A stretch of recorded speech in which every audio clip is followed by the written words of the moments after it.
बिस्मिल्लाहिर्रहमानिर्रहीम। रब्बि इश्रह ली सदरी वयस्सिर ली अमरी वहलुल उक़दतम मिन लिसानी यफ़क़हू क़ौली।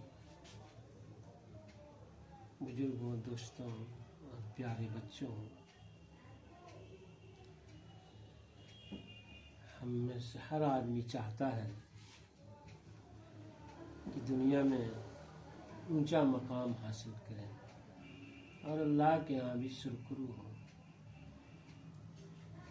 यहाँ एक तरह से एक दूसरे से आगे बढ़ने की एक होड़ लगी हुई है, एक रेस लगी हुई, एक मुकाबला चल रहा है और उसके लिए तरह तरह के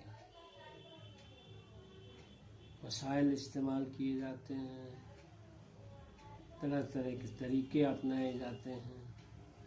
मसलन कोई दौलत के मैदान में आगे बढ़कर इज्जत और मकाम हासिल करना चाहता है, कोई इक़्तिदार को अपना हथियार बनाता है, कोई इल्म को कि डॉक्टर बन जाए, इंजीनियर बन जाए, साइंटिस्ट बन जाए और उसके ज़रिए से यानी कोई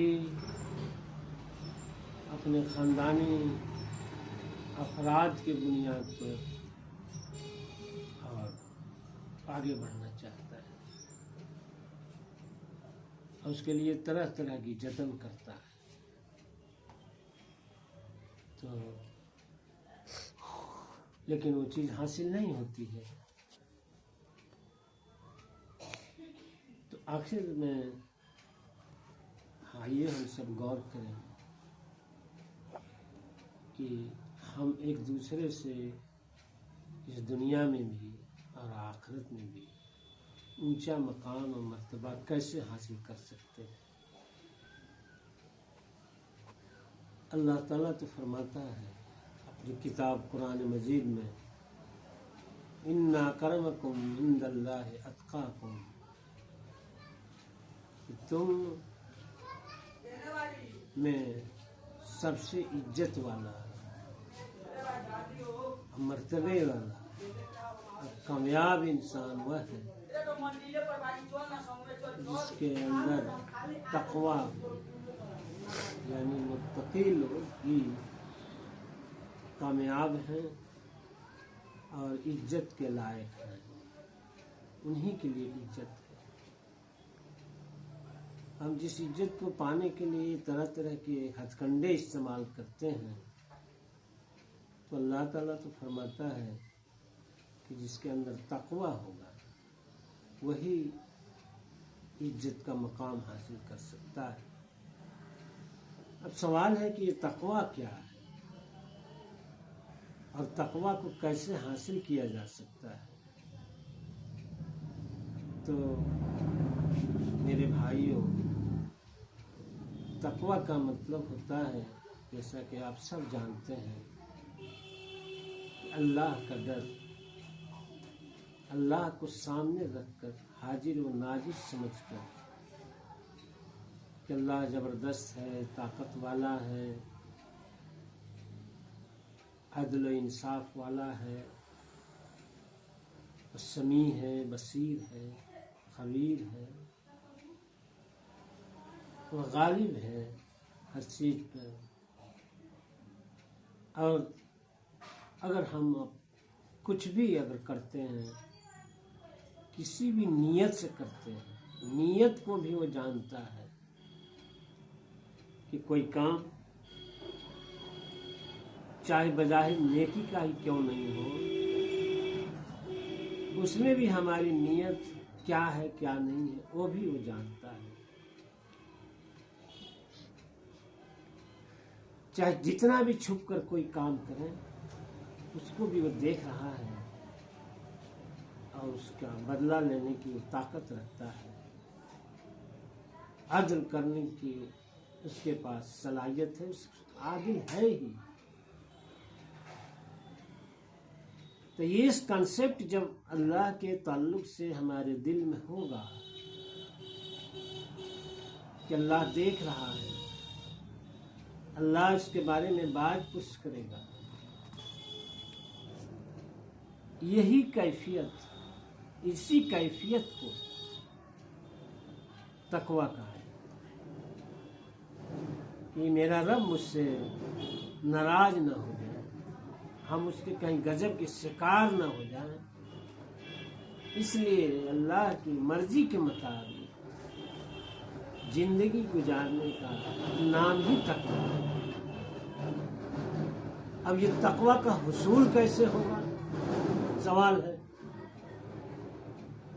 तो आप जैसे रमजान के महीने में हम लोग अभी सफ़र कर रहे हैं, तो रमजान के बारे में क्या बताएं? या अय्युहल्लज़ीना आमनू कुतिबा अलैकुमुस्सियाम कमा कुतिबा अलल्लज़ीना मिन क़ब्लिकुम लअल्लकुम तत्तक़ून। क्या लोगों जो ईमान लाए हो, तुम पर रोज़ा फर्ज किया गया है जैसा कि पहले के कौमों पर फर्ज किया गया था, शायद कि तुम्हारे अंदर तकवा पैदा हो। और रोजे से और तकवा से क्या ताल्लुक? तो चूंकि रोजा में, रमजान के महीने में जो हम लोग रोजा रहते हैं, जो हमारे ऊपर फर्ज है, उसको इस तरह रखा गया है कि क्या खाना है, कब खाना है, क्या बोलना है, कैसे देखना है, क्या चीज देखना है, यही चीज इसमें बताई जाती है। इसमें छोड़ना होता है। सोम का मतलब होता है छोड़ना, त्यागना। क्या त्यागना? हर वह चीज जो हमारे दिल को पसंद है उसको छोड़ देना, छोड़ना है इसमें। और वह चीज जो अल्लाह को पसंद है उस पर टूट पड़ना, उसको हासिल करना, यही रोजे का मकसद है। और इसी को तकवा कहा जाता है। इसी से तकवा की सिफत पैदा होती है। और एक तरह की ये एक महीने भर की जो ट्रेनिंग है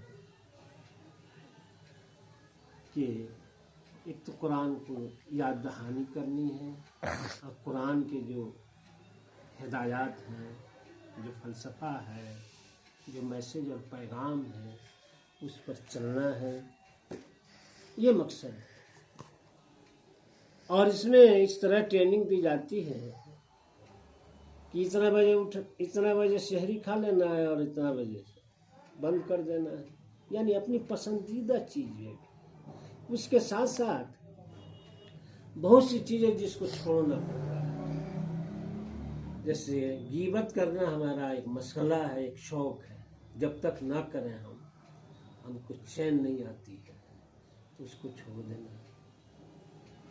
झूठ बोलना अपने मामलात में, कारोबार में, ये हमको बहुत मरगूब है, लेकिन अल्लाह को ये बात नापसंद है और अल्लाह चाहता है कि इसको छोड़। और रमजान के महीने में क्योंकि दिन भर भूखे रहते हैं, ये महीना कुरान का महीना है और इसी से तकवा पैदा होता है, तो हम झूठ बोलना छोड़ देते हैं। किसी का माल हड़प लेना, यानी हर वह बुराई जो अल्लाह, हर वह काम जो अल्लाह उसको पसंद नहीं करता है, उसको छोड़ देना। तो यहाँ एक जिंदगी का फलसफा इसमें बताया जा रहा है कि कुछ पाने के लिए कुछ खोना पड़ता है।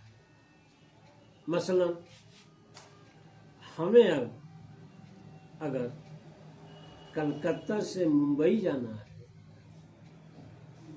जहाँ हमारे लिए कामयाबी के लिए रास्ते तैयार हैं, तो हमें कलकत्ता छोड़ना पड़ेगा, तब हम जाकर के मुंबई पहुंच सकते हैं। तो अगर हम चाहते हैं कि हम अल्लाह को पालें, अल्लाह की इनाम इकराम को पालें और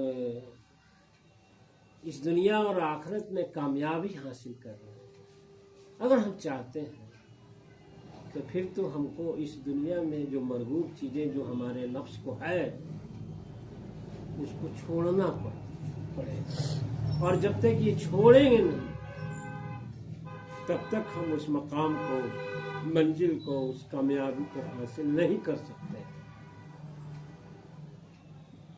बताया गया है हदीस में भी कि मन रमजान ईमानो, मन साम रमजान ईमानो एहतसाब गुफिर लहू मा तक़द्दम जंबी, कि जिसने रमजान के रोजे अल्लाह की रजा हासिल करने के लिए ईमान और एहतसाब के साथ रमजान के रोजे को रखा, अल्लाह ताला उसकी मग़फ़िरत फरमा देता है। अब हम देखें कि इस महीने में क्या हम इस रोजे को उसी ईमान, एहतसाब और अल्लाह की रजा हासिल करने के लिए करते हैं, या हमको अपना एहतसाब करना है? कोई दूसरा दरोगा नहीं आएगा। वैसे तो अल्लाह ताला की तरफ से दो उसके जो किरामन कातिबीन हैं हमारे दोनों कंधे पर सवार हैं, हमारी हर नेकी बदी को लिख रहे हैं, लेकिन हम भी जानते हैं कि हम क्या कर रहे हैं। इसलिए अपनी बात को समेटते हुए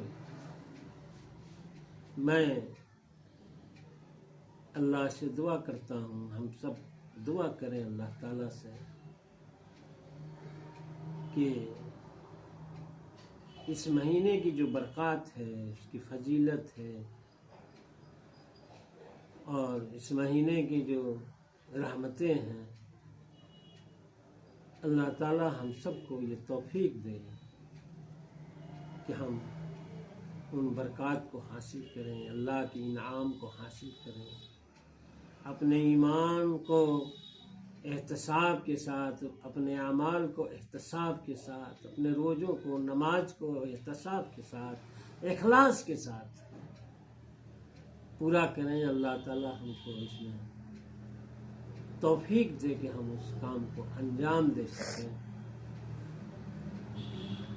तो आखिर दवाना अल्हम्दुलिल्लाह।